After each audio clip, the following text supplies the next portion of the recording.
Assalamualaikum warahmatullahi wabarakatuh. Halo teman-teman semua, kembali lagi bersama saya Anhar Muflih. Saya adalah mahasiswa Universitas Muhammadiyah Banjarmasin. Baik, pada hari ini saya ingin menerangkan sedikit tentang materi kita kimia yang tentunya pada hari ini juga saya membatasi itu dalam 3 topik. Itu yang topik pertama adalah preparasi sampel bahan alam, yang kedua adalah ekstraksi fluida superkritik, dan yang ketiga adalah identifikasi senyawa. Baik, kita melanjutkan ke topik yang pertama, itu adalah preparasi sampel. Preparasi sampel sendiri merupakan proses penyiapan sampel agar lebih mudah melanjutkan proses penyarian senyawa oleh cairan penyari atau CP. Tahapan dalam preparasi sampel umumnya itu terjadi dalam 4 hal. Yang pertama adalah pembersihan. Itu adalah membersihkan sampel bahan alam dari pengotor yang melekat pada sampel. Yang kedua adalah penghalusan ukuran sampel agar lebih mudah diproses pada tahapan selanjutnya. Yang ketiga itu adalah pengeringan. Dilakukan pengeringan yang dapat dilakukan dengan beberapa cara.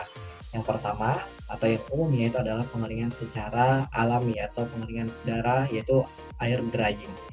Yaitu yang kedua habis adalah pengeringan microwave. Yang ketiga itu adalah pengeringan oven, dan yang keempat itu adalah pengeringan beku atau freeze drying.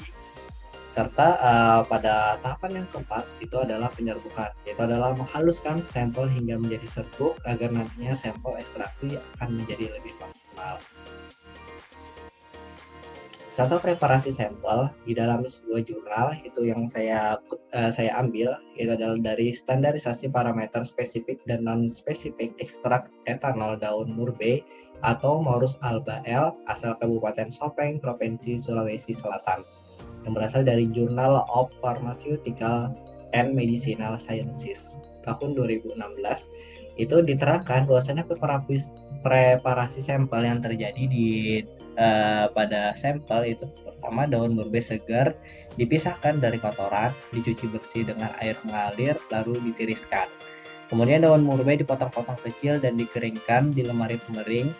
Kemudian simplisia yang telah kering dilanjutkan diserbukan dan diayak dengan pengayak nomor 40.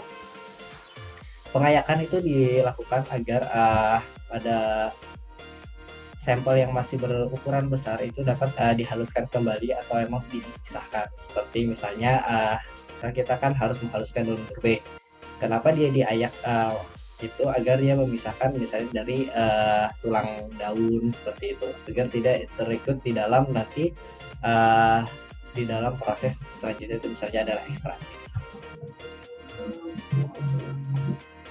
Baik, selanjutnya itu adalah subtopik kita pada persiapan sampel itu adalah penetapan parameter non-spesifik. Terdapat 4 parameter, dan yang parameter yang pertama adalah penetapan sub pengeringan. Ekstrak ditimbang secara seksama sebanyak 1 gram sampai 2 gram dan dimasukkan ke dalam botol timbang dangkal yang tertutup sebelumnya. Kemudian tadi botol dangkal yang telah ditutup sebelumnya itu yang telah dipanaskan juga selama 105 derajat Celcius selama 30 menit dan telah ditara. Kemudian sebelum ditimbang, ekstrak diratakan di dalam botol timbang dengan menggoyangkan botol hingga merupakan lapisan setebal kurang 5 mm sampai 10 mm.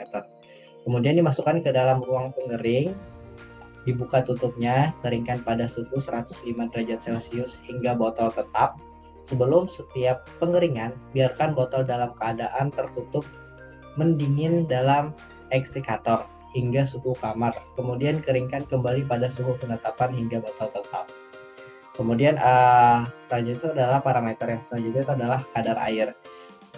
Metode gravimetri biasanya yang digunakan dengan cara masukkan lebih kurang 1 gram ekstrak dan ditimbang seksama dalam wadah yang telah ditara. Kemudian keringkan pada suhu 105 derajat Celcius selama 5 jam dan ditimbang kembali. Lanjutkan pengeringan dan timbang pada jarak 1 jam sampai perbedaan antara 2 penimbangan berturut-turut tidak lebih dari 0,25%. Lanjut kita masuk ke parameter yang ketiga, itu adalah kadar abu. Itu dibagi dengan yang berbeda, subparameter yang berbeda, yaitu pertama adalah penetapan kadar abu total. Itu dengan cara lebih kurang 2 gram sampai 3 gram ekstrak yang telah digerus dan ditimbang seksama dimasukkan ke dalam krus silikat yang telah dipijarkan dan ditara. Kemudian diratakan, pijarkan perlahan-lahan hingga arang habis, kemudian dinginkan dan timbang kembali. Jika cara ini arang tidak dapat dihilangkan, tambahkan air panas. Saring melalui kertas saring bebas abu. Pijarkan sisa kertas dan kertas saring dalam krus yang sama. Masukkan filtrat ke dalam krus, uapkan, pijarkan hingga bobot tetap. Kemudian timbang kembali, hitung kadar abu terhadap bahan yang telah dikeringkan di udara. Kemudian subparameter kadar abu yang lainnya itu adalah penetapan kadar abu yang tidak larut dalam asam, yaitu abu yang diperoleh dari penetapan kadar abu dididihkan dengan 25 mili asam sulfat encer P selama 5 menit. Bagian yang tidak larut asam dikumpulkan, disaring melalui kertas saring bebas abu, dicuci air panas, kemudian dipijarkan hingga bobot tetap. Kemudian ditimbang kembali dan hitung kadar abu yang tidak larut di dalam asam terhadap bahan yang telah dikeringkan di udara. Kemudian selanjutnya yang kita harus ketahui subparameter yang lain adalah cemaran logam berat. Pada cemaran logam berat ini sendiri ada beberapa proses yang harus dilalui. Pertama adalah pembuatan kurva baku PD dan CD, yaitu dari larutan baku PbNO32 dipipet 5 mili, kemudian dicukupkan volumenya hingga 50 mili dengan HNO3 2%. Dari larutan ini dipipet menjadi 1 mili, 2 mili, 3 mili, 4 mili, dan 5 mili. Kemudian dimasukkan ke dalam labu tentukur 50 mili dan dicukupkan volumenya hingga batas standar. Diperoleh larutan baku dengan konsentrasi 2 bpj, 4 bpj, 6 bpj, 8 bpj, dan 10 bpj. Dari larutan baku CdNO32 1000 bpj dipipet 5 mili, kemudian dicukupkan volumenya hingga 50 mili dengan HNO3 2% menjadi 100 bpj. Dari larutan ini dipipet kembali menjadi 1 mili, 2 mili, 3 mili, 4 mili, dan 5 mili. Kemudian dimasukkan ke dalam labu tentukur 100 mili dan dicukupkan volumenya hingga batas standar. Diperoleh larutan baku dengan konsentrasi 0,1 bpj, 0,2 bpj, 0,3 bpj, 0,4 bpj, dan 0,5 bpj.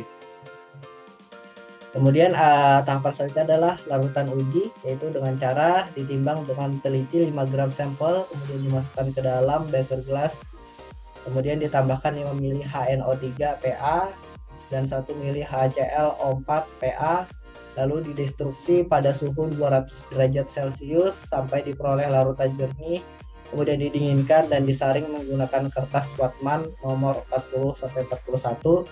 Dimasukkan dalam labu ukur 50 mili dan dicukupkan volumenya dengan Aquades. Kemudian pada yang lain itu adalah mengukur kadar logam, itu dengan cara kadar logam Pb diukur menggunakan spektrofotometer serapan atom pada panjang gelombang 217 nanometer, sedangkan kadar kadmium diukur pada panjang gelombang 288,8 nanometer menggunakan spektrofotometer AAS. Itu adalah untuk mengukur Pb dan CD. Kemudian parameter yang terakhir, yang keempat, itu adalah bobot jenis. Gunakan piknometer bersih, kering, dan yang telah dikalibrasi dengan menetapkan bobot piknometer dan bobot air yang baru dididihkan pada suhu 25 derajat Celcius. Atur hingga suhu ekstrak cair lebih kurang 20 derajat, masukkan ke dalam piknometer atau suhu piknometer yang telah diisi hingga suhu 25 derajat Celcius. Buang kelebihan ekstrak cair dan ditimbang, kurangkan bobot piknometer kosong dan bobot piknometer yang telah diisi. Bobot jenis ekstrak dengan bobot air dalam piknometer pada suhu 25 derajat Celcius, seperti itu. Kemudian kita masuk ke dalam topik yang selanjutnya, itu dari tadi adalah ekstrak fluida superkritikal. Pertama kita harus mengerti apa itu fluida superkritikal. Dan masuk itu adalah superkritikal sendiri merupakan suatu keadaan yang khas dan hanya dapat dicapai oleh suatu bahan pada suhu dan tekanan di atas titik kritiknya. Kemudian ekstraksi dengan fluida superkritikal, suatu metode ekstraksi dengan prinsip pemisahan komponen tekanan kritis dan temperatur kritis suatu fluida pelarut. Penggunaan ekstraksi dengan metode ini dapat mengurangi penggunaan pelarut organik dan menaikkan kapasitas produksi. Gas superkritis dan digunakan untuk mengekstrak senyawa aktif dalam tanaman, biasanya yang paling utama adalah karbon dioksida. Kemudian diikuti nitrogen, metana, etana, etilen, nitrogen oksida, sulfur dioksida, propana, propilena, amonia, dan sulfur heksafluorida. Beberapa sifat yang dimiliki oleh gas superkritis. Pertama adalah mempunyai tetapan difusi yang lebih tinggi, tetapi viskositas dan tegangan permukaannya lebih rendah daripada pelarut organik yang berwujud cair. Kemudian mudah melakukan penetrasi ke dalam tanaman dan laju perpindahan massa menjadi lebih cepat.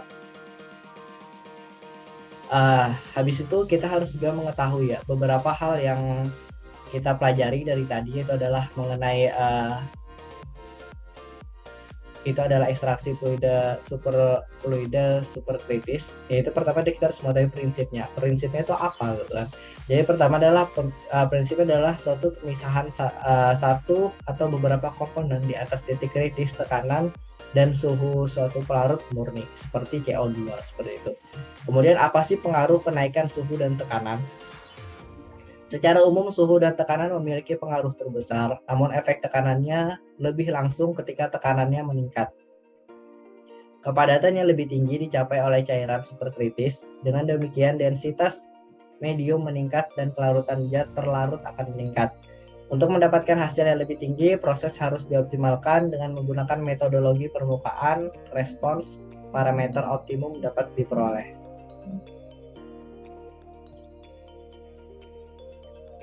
Habis itu apa sih pertimbangan larutan dari fluida superkritis extraction ini? Pertama adalah difusivitas menengah antara gas dan cairan. Yang kedua adalah memiliki viskositas yang rendah. Yang ketiga adalah memiliki densitas yang tinggi. Pertimbangan larutan FSE tadi dikutip dari Taylor dalam suatu karyanya pada tahun 1996, di mana kita lihat di sini ada 4 kolom, itu adalah properti gas, fluida superkritis, dan cairan. Fluida superkritis memiliki densitas, viskositas, dan difusivitas itu berada di tengah-tengah di antara densitas, viskositas, difusivitas gas dan cairan, seperti itu. Selanjutnya adalah parameter yang diperhatikan dalam teknik ekstraksi fluida superkritis ini. Pertama adalah suhu, tekanan, ukuran partikel, matriks bagian tanaman, kadar air tanaman yang akan diekstraksi, waktu, laju alir volumetrik, karbon dioksida, dan rasio massa pelarut terhadap bagian tanaman yang diekstraksi. Selain itu, teknik pengumpulan analit, penggunaan pelarut, laju alir pelarut, pengendalian laju pelarut dan tekanan, serta pembatas kolom ekstraksi juga turut berperan dalam meningkatkan efisiensi ekstraksi. Recovery bahan aktif biasanya meningkat seiring dengan meningkatnya suhu dan tekanan ekstraksi. Keuntungannya apa sih yang dimiliki ketika kita melakukan ekstraksi dengan gas superkritik? Yang pertama adalah dapat mengurangi penggunaan pelarut organik. Yang kedua adalah waktu ekstraksi dengan fluida superkritik lebih pendek jika dibandingkan dengan ekstraksi konvensional. Dapat dilakukan baik untuk matriks bagian tanaman dalam jumlah besar maupun kecil. Sistem ini sangat sesuai untuk senyawa bahan aktif yang sangat mudah menguap, serta ekstraksi ini dapat dirangkai untuk keperluan tertentu, mulai dari skala miligram untuk proses laboratorium hingga berskala ton dalam proses industri. Kemudian keuntungan apa yang dimiliki selanjutnya adalah kelarutan dan selektivitas dapat dikendalikan dengan modifikasi temperatur dan tekanan. Polaritas rendah CO2 dapat dimodifikasi dengan fosfolvan. Kemudian kemurnian senyawa yang diisolasi lebih tinggi sesuai untuk senyawa yang sensitif panas. Kemudian keuntungan yang terakhir itu adalah kemungkinan oksidasi dan degradasi termal lebih kecil dari metode konvensional atau destilasi. Tetapi di balik kelebihan itu, ternyata ekstraksi menggunakan gas superkritikal ini juga memiliki kelemahan. Jadi pertamanya itu adalah CO2 yang umumnya digunakan itu memiliki polaritas yang rendah sehingga tidak dapat mengekstraksi senyawa polar. Kemudian yang kedua adalah keberadaan air dapat menjadi masalah di dalam proses ekstraksi. Yang ketiga adalah efek matrik tidak dapat diprediksi. Yang keempat, peralatan khusus dan yang tentunya sangat mahal karena sangat sulit ditemukan sehingga proses ekstraksi dengan fluida superkritik ini jarang kita gunakan. Selanjutnya adalah identifikasi senyawa.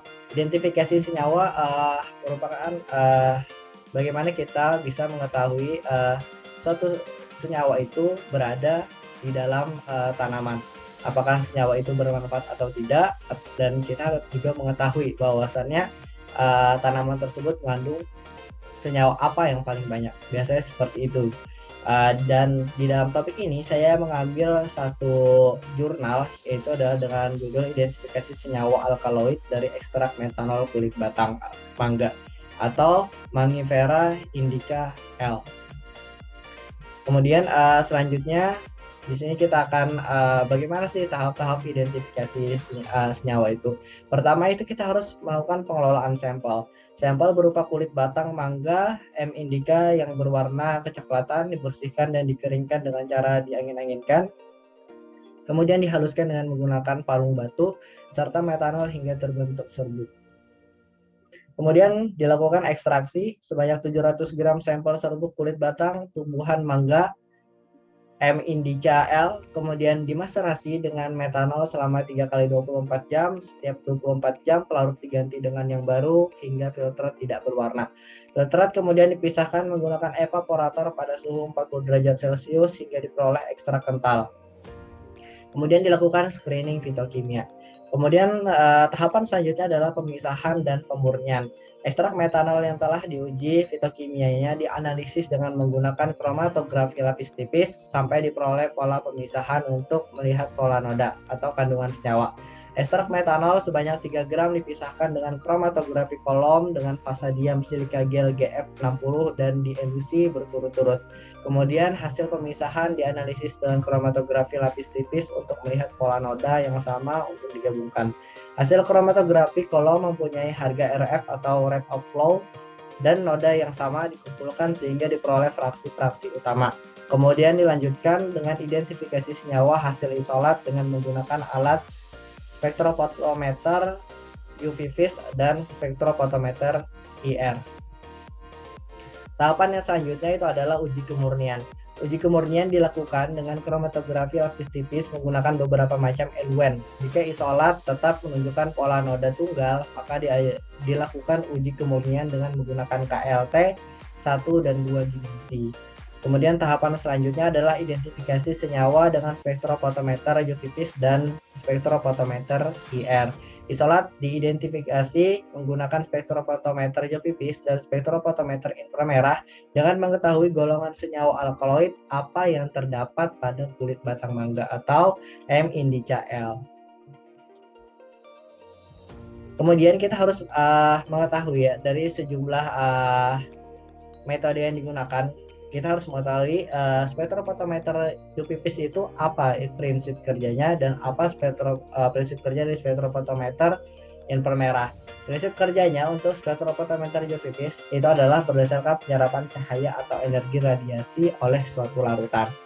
Kemudian yang kedua itu adalah apa prinsip dari spektrofotometer inframerah, yaitu adalah vibrasi atau pada molekul spektrum inframerah dihasilkan dengan cara melewatkan radiasi inframerah pada sampel dan menentukan radiasi yang diabsorpsi pada energi terbentuk. Umumnya kedua metode ini sama, tetapi yang membedakan adalah jenis cahaya yang digunakan. Ketika spektrometer UV-Vis itu menggunakan namanya adalah sinar UV, dan pada spektrofotometer inframerah itu menggunakan namanya menggunakan inframerah, itu adalah menggunakan cahaya inframerah seperti itu. Sehingga kedua alat ini dan kedua metode ini hampir serupa, tetapi hanya kepada jenis sinar yang digunakan dan panjang gelombang yang digunakan yang berbeda. Mungkin sekian yang dapat saya presentasikan pada video kali ini, dan semoga semua yang telah saya sampaikan bermanfaat. Nun wal qalam yang turun. Wassalamualaikum warahmatullahi wabarakatuh.